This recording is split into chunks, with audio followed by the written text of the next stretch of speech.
So what's happening at Scampton, the former RAF base, which was once home to the Dambusters and the Red Arrows? Well, I spoke to James Holland, a historian who's got a very good idea of what should happen. James is a historian, author and broadcaster specialising in the Second World War. James has written novels, non-fiction history books, presented documentaries for television and radio. He's also the co-founder and co-chair of the annual Chalk Valley History Festival and co-hosts a podcast called We Have Ways of Making You Talk with Al Murray. I did try to avoid my hello accent saying that, James, but it kind of creeps in, unfortunately. Well, it does a little bit. And you have a website with Al called World War II Headquarters. Yep. I'll put the link to that at some point. Thank and you you. also have a blog on Substack. And Yes, that's I do. where I first came across your mentions of Scampton, which is what we've asked you here to talk about particularly. Yeah. So, but first, before we go down there, where does your interest in World War II come from? And secondly, how did you get involved with Al Murray, who most of us know in an outrageous comedy role as the pub landlord? Well, first part of your question first. So I was interested as a boy. I read Commando comics, had Commando action men, made models of Spitfires and all that kind of stuff. And watched war movies, of course, like any other self-respecting young boy growing up in the 1970s in England. But actually, then it kind of sort of it disappeared really, and I wasn't really interested, and I got interested in other things. And then literally, I think I was 28 or 29. I was playing cricket, and suddenly the Spitfire kind of roared overhead over mid-wicket somewhere, and started sort of pirouetting around the sky. And I said to the umpire, "Oh my God, what's that?" And he went, "That's a Spitfire." And literally, the next weekend was Flying Legends. I was sort of smitten at first sight. And I took myself off to Flying Legends up at Duxford and had a whole day of sort of geeking out. And that was it really. And I bought a book called Spitfire Pilot by David Crook, who'd been in 609 Squadron in the Battle of Britain. It was a memoir of his time in the Battle of Britain. It was the first edition, came out in 1944. And I read that and just became completely obsessed. And so the Battle of Britain flying was very much my intro into Second World War. But it's such an amazing period of human drama that and so truly global, of course, that my attention was sort of very, very quickly drawn to a whole host of other things as well, other aspects of it. And, here we are kind of, 25 plus years later. And, I'm still finding endless rabbit holes to kind of take myself down. So, it's been fascinating. And as regards to Al, well, he may be best known for being the pub landlord, but he's a historian in his own right these days. He's the author of several books and is hugely knowledgeable. Read history at Oxford, and he was always been obsessed with the Second World War. And I was asked to interview him at the Hay Festival years and years ago, and we got on very well. Became friends, and we used to meet up not infrequently in London, have a pint and kind of chew the cud. And then I got approached by Goalhanger, which is a production company, to do a podcast on the Second World War. And Tony Pasto, who's the director of it, said, "Oh yeah, but, we need you in conversation with someone. Can you think of anyone?" And I said, "Yes, I can think of Al, because that's what we already do." And so I said to Al, "How do you fancy being on this podcast?" And he went, "Yeah, sure, sounds great." And that was back in early 2019, and here we are, kind of 900 episodes later, and 6 years on, we've now outrun the time of the Second World War. 900 episodes. You've been doing it for a while, but that's incredible. Well, 2 a week, 100 a year, 2 a week, wow. Plus, then we've had a bit more than that. So yeah. Yeah, right. So let's get to the main reason we were asking you here about Scampton. Yeah. In late May, you wrote an absolutely blisteringly piece about what's happening at Scampton. Yeah, say what you really think, Jim. Yeah, I mean, the title was "It's Not Too Late to Stop the Tragedy of the Dambusters base." Yeah, it probably is, realistically. What's going on? Tell us what's going on. It's absolutely hopeless. Well, I mean, obviously, I don't think one should be nostalgic for nostalgia's sake. But I think heritage is incredibly important. Heritage is important and history is important because, understanding the past makes us appreciate why we are where we are now. You know, the past is the compass that guides us to the present and helps us prepare for the future. So the past and history is important. And while history doesn't repeat itself, patterns of human behavior most certainly do. So it's not just being a nostalgia monkey that makes one interested in the past. So Scampton is obviously, though, an incredibly historic airfield, not just because of the Dams raid. It was a Royal Flying Corps airfield from 1917. Then it was one of the RAF Expansion airfields in the 1930s. In terms of kind of historical preservation of that historic period of expansion, Scampton is right up there. It's got classic hangars, classic mess, classic buildings. It's been an airfield ever since. Yes, it does have the Dams raid being flown from it. It also has 3 VCs, one operating from Scampton, which is unique. It was post-war. It was a fast jet airfield for the Americans. It was headquarters of Strike Command, home to the Red Arrows. And of course, it does has the has the ancient 1930s hangars, in which Guy Gibson had his office when he was briefly in charge of 617 Squadron and mounted the Dams raid and all the rest of it. And so it has a lot of history. And Lincolnshire has a very proud aviation history, and Scampton is probably its most famous airfield. And when the RAF decided to sell off Scampton, which is completely fair enough, various possibilities were put in place for it to be developed. And one of the bids that was put forward was Scampton Holdings, which was a business plan to turn it into a major North Midlands aviation and aerospace hub, which would make use of its very high civil aviation authority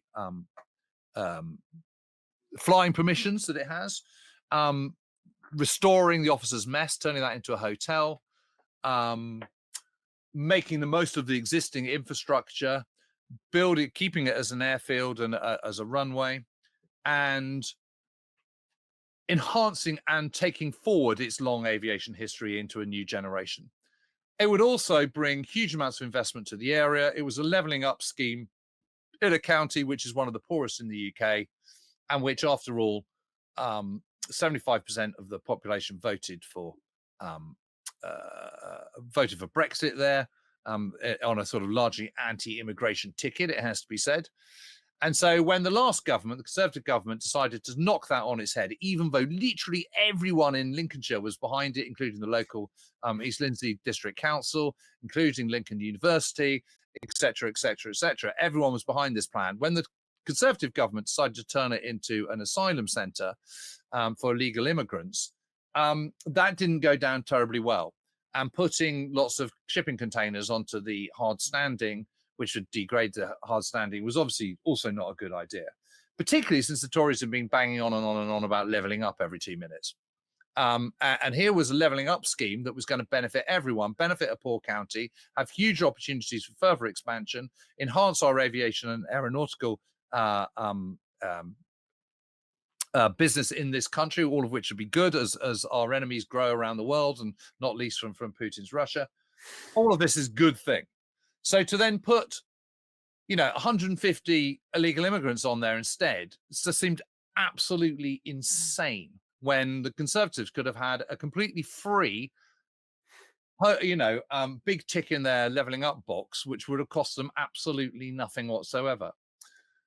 The Labour Party got into Lincolnshire into that constituency in the last election on the promise of reversing that, and so they did. But now it's been put up to tender because, of course, Angela Rayner wants to build houses everywhere, and here you've got a greenfield site that could be used, or brownfield site, I suppose. It's pretty green, though, in which you could build loads and loads of houses. And so the existing bid with Scampton Holdings, which is just about still viable, has been now put into tender with various building companies. And once those houses are built, the site is gone. Yeah. And it's absolutely clear that yet again, this is governmental interference onto something which they don't need to interfere in. And yes, I know the government needs to build new houses, but the long-term investment that Scampton Holdings project will provide is enormous. Whereas once the buildings are built, they're built, and all the local employment that would cause is gone. So it's hardly a long-term policy for an impoverished county that really needs a long-term industrial base, albeit one that's on an aviation basis, placed there.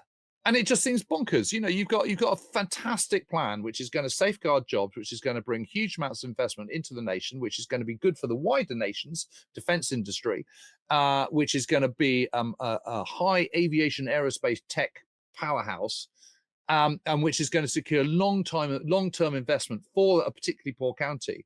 All this is being jeopardized just so you can potentially build some more houses there, on a plan that was already rotten at the core, which was putting illegal immigrants there. I mean, it's just, where is the big picture here? Where is the big view?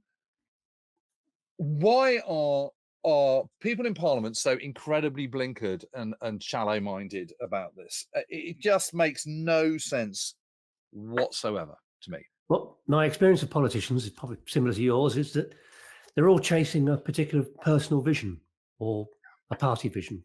Yeah, and it's all short-term, isn't it? I mean, that's it's all short-term. Yeah, it's one of the problems of parliamentary democracy, is it? Everyone thinks in 5-year cycles, but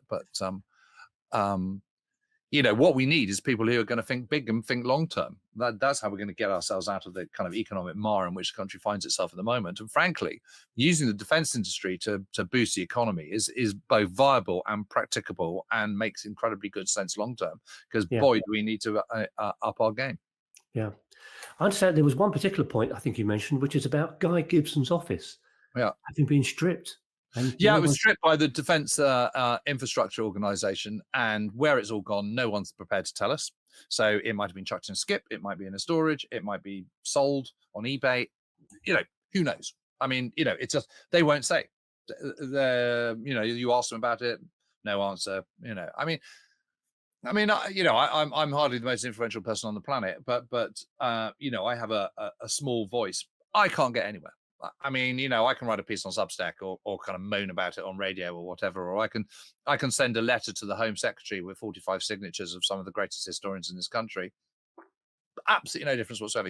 You're just hitting a brick wall of silence, and it seems like no one's prepared to get anywhere. And local consultation is important, and local people in Lincoln and local district council, they want this investment. They don't want to turn it into a housing estate. Maybe there's a freedom of information request needs to go in. Well, yeah, maybe. I mean, we could do that. I care about it, but it's not. What happens to Guy Gibson's office and the contents of it. That's not the highest priority on my list at the moment. So I have, I probably could spend a bit more time on it, but yeah, it's all part and parcel, is it? It's sort of smoke and mirrors, and the kind of, just sort of hiding behind silence. It's just very, very frustrating. Yeah. Now, there's one other thing I have to pick you up on, which is just recently you wrote another piece, which some people might say is very contentious as well, saying the P-51 Mustang was the most decisive aircraft of World War II. Well, yeah, you could also argue the C-47 was, I think. Well, I was going to say, how on earth do you justify that over the Spitfire, Hurricane, and Lancaster? Well, you certainly justify it over the Spitfire and Hurricane, because it wasn't the Spitfire and Hurricane that won the Battle of Britain. It was better tactics, better aircraft production, the Dowding system in its entirety. It's the first time the Germans ever come up against a coordinated air defense system. And the fact is, aircraft production, single-seater aircraft production, which is really what it's about, because it's as long as Spitfires and Hurricanes can shoot down bombers, they're going to win. And obviously bombers are a hell of a lot easier to shoot down than fighters. So while they're keeping the Messerschmitt 109s particularly, and to a certain extent the Messerschmitt 110s at bay, they're going to win. And the Spitfire was not the best aircraft in 1940. It was the Messerschmitt 109E, because it could climb faster, dive faster, and had packed big of a punch in the battle zone, combat zone, when it was firing. So this stuff is inarguable, and actually, in the hands of a skilled pilot, and a Messerschmitt 109E could even outturn a Spitfire, which is one of those sort of myths that everyone always throws at you. In terms of the Hurricane was kind of effectively obsolescent by 1940 anyway. It's just there were lots of them because they started earlier. And they were easy to produce because they had many of the existing airframe characteristics of earlier biplanes. So there weren't so many machine tools that were required, which means you can get things into production quicker. So there were more Hurricanes than there were Spitfires. And also they were, generally speaking, shooting down bombers at lower heights because their rate of climb was so bad. So I certainly can't argue that the Spitfire, the Hurricane, was most decisive. Had Air Chief Marshal Sir Trafford Leigh-Mallory allowed the more Spitfires to go over to the USAAF in 8th Air Force in 1943 when they were asked for them, and given them long-range tanks, which they were perfectly capable of carrying, then it probably would have been the most decisive aircraft. But Leigh-Mallory chose not to. He chose to hog them all for the RAF and not help. And the very short range of the Spitfire was definitely worked against it, unfortunately. So I don't think you could argue that the Spitfire, for all its beauty and genius and longevity, was the most decisive. The P-51 is important because it is what enables us to do the cross-channel invasion in 1944. And without that, you don't have victory in Europe, and you have a communist Soviet state across much of Western Europe, rather than a liberal democratic one. Well, I think you could argue that the C-47 was also the most decisive. Yeah. You had a flight in the Mustang as well, didn't you? Yeah, it's beautiful. I mean, I'd take the Spitfire any day, but it was still fantastic. I mean, no, I love the Spitfire. Don't get me wrong. I think the Spitfire is absolutely magnificent. And anyone who's been lucky enough to spy on a Spitfire and look down and see the shadow of that elliptical wing separate from the actual wing on the ground, and suddenly realize you're taking to the skies. I mean, I had this wonderful occasion where I was sort of, I had control and I was flying around this sort of lovely cumulonimbus cloud. And I just thought, oh my God, this is, am I in heaven? It was absolutely amazing. Do you fly outside of doing things like this? Well, I don't. I kind of sort of, I know how to fly, but I haven't got my PPL just because there's so much red tape these days, and A, it's extremely dangerous. B, there's so much red tape. B, it's very, very expensive, and D, kind of once you sort of flown straight and level at kind of 120 knots from Wiltshire to the Midlands back again, you kind of sort of done it.